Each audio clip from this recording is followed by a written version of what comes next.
All right, let's take a quick look at what is going on across the eastern half of the country. Here, there is this system that is moving eastward. It's going to stay more suppressed to the south.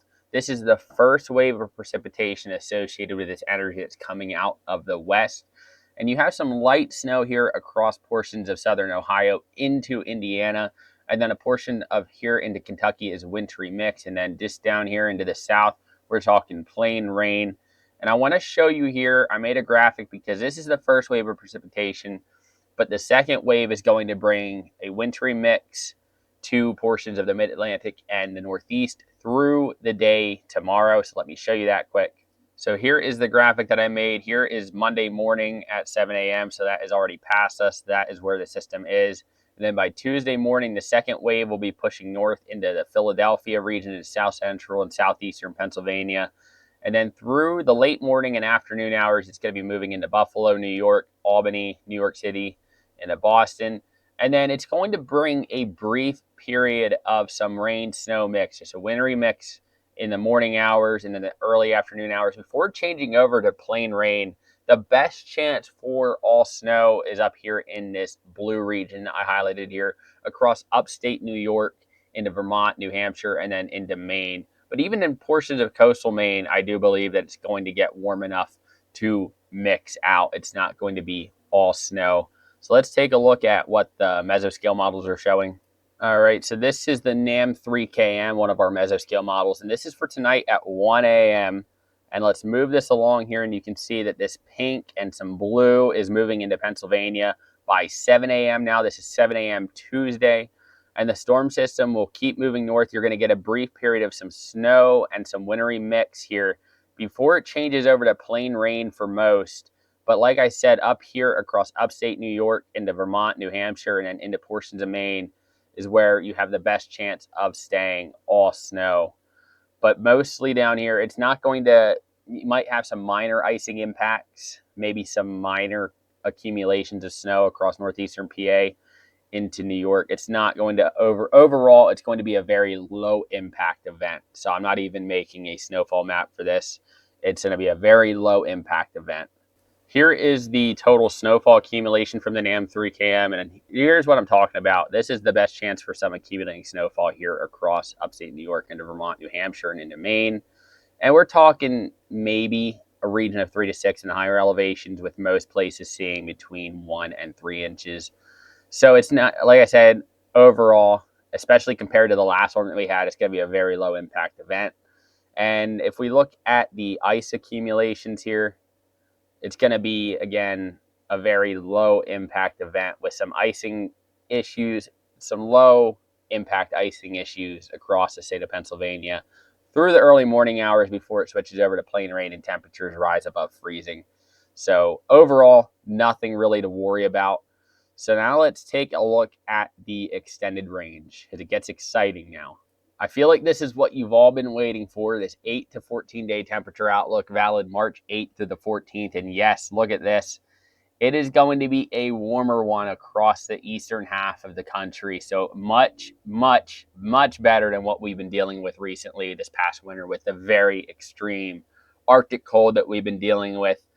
Well, finally, it's going to be pushing on out of here, and we are going to get some warmer weather and near normal here across the central U.S., and then also warmer here along the west coast. And let's take a look at why. Across the east here, we are going to have persistent ridginess, so positive 500 HPA height anomalies. So it is going to mean that we are going to be in a warmer pattern here across the eastern U.S. We are going to have some disturbances that try to weaken the ridge, but then look at this. It does seem to want to rebuild that ridge again here through that end of the 8 to 14 day outlook, resulting in much warmer temperatures across the east. And let's take a look at what we could be dealing with by next weekend. I want to show you some of the temperatures that we could be seeing by next weekend in the afternoon. Here are some forecast temperatures valid Saturday, March 7th at 1 p.m. We're talking 73 here in Washington, D.C., 63 in Philadelphia, 65 in Harrisburg, potentially pushing 70 degrees in western PA, including Pittsburgh, 66 in Columbus, 75 in Charleston, 54 in Detroit, 53 in Buffalo, and 56 in Albany, 51 in Boston. So we're talking any snow that you have on the ground, it is going to start to melt, and it's going to melt pretty quickly with temperatures like this. Let's take a look across the southeast here. Atlanta, 76. Charlotte, 75. Raleigh, North Carolina, 76. Richmond, Virginia, 76. And Knoxville, Tennessee, 76. Nashville, 73. And Louisville, Kentucky, 65. So it does look to be a beautiful weekend ahead. We are going to have some showers around, but at least it will be warmer, and it will be a nice change from what we've been dealing with. Here are the 2-meter temperature anomalies, and we're talking some places are going to experience temperatures that are 40 to 50 degrees Fahrenheit above normal, above what the average temperature is for this time of the year. So again, that is this coming weekend. We are going to be dealing with some warmer weather. Finally, it's going to make you feel like spring. It's going to make you feel like it's spring outside. It's going to be beautiful. So get out there and enjoy the warm air. Now let's talk about the severe weather potentials that we do have coming up here. So we are going to have some severe weather potential across this region right here later on this week, with the system passing through to the Great Lakes region and up through the Northeast. And then we are going to have another potential. This is for this coming weekend here across the Southern Plains into the middle and lower Mississippi Valley regions. And then take a look at this. Now, this is still pretty far out, but look at this. We could have another severe weather outbreak by the middle to end of next week here across the Mississippi Valley into the southeast region. So we will be monitoring that one. That one has been showing up on the models pretty consistently over the last few model runs. So it's something that really needs to be watched. So stay tuned. I will keep you guys updated. If anything changes, I will let you guys know.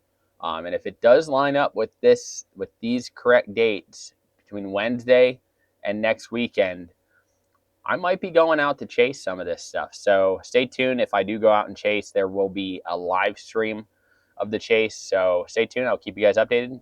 Drop a like and subscribe. Follow me on X and on Facebook at Geostrophic Flow.